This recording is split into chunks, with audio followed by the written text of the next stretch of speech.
Good morning. I'm Johnny Jones. Paul asked me if I'd share my tithing testimony with you. I grew up in rural Mississippi. My family had very little money, and we attended a small community church not far from our home. I could remember as a small child my mom taking vegetables, fruits, canned goods, and eggs to the church on a regular basis and giving them to the pastor.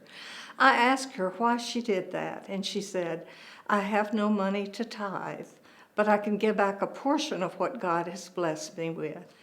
After Larry and I were married a couple of years, we built a house in Baker and had our first baby. After we settled in, we visited the First Baptist Church in Baker. Brother Alan Johnson was the pastor there at the time, Sam Johnson's dad. Brother Johnson visited our home the following week. I'm sure he recognized pretty fast that Larry and I had never asked Jesus in our hearts.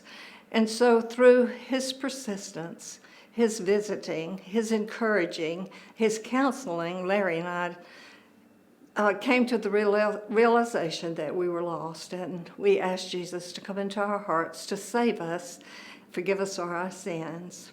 Not long after that, I became so convicted that we should be tithing. We talked about it. We had very little money. We had just bought a new house, had a new baby.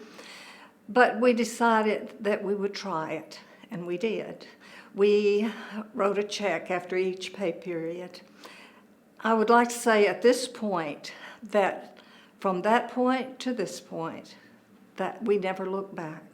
From that point to this point, God was faithful. He has been faithful to me, providing for all my needs and many of my wants. I wish I could say that strong conviction was because I had a strong desire to be obedient to God, but I don't think it did at that time. I think it was more about my memory of the importance that my mom placed on tithing. But as I grew in the Lord, that changed. It stopped being about my mom and started being about my God, recognizing His goodness, His love, His mercy, and His faithfulness to me. Psalms 36:5 says, "God's loving kindness reaches to the heavens and His faithfulness to the skies." So how could I not give back a portion of what He had blessed me with through a tangible gift of my tithes and offerings?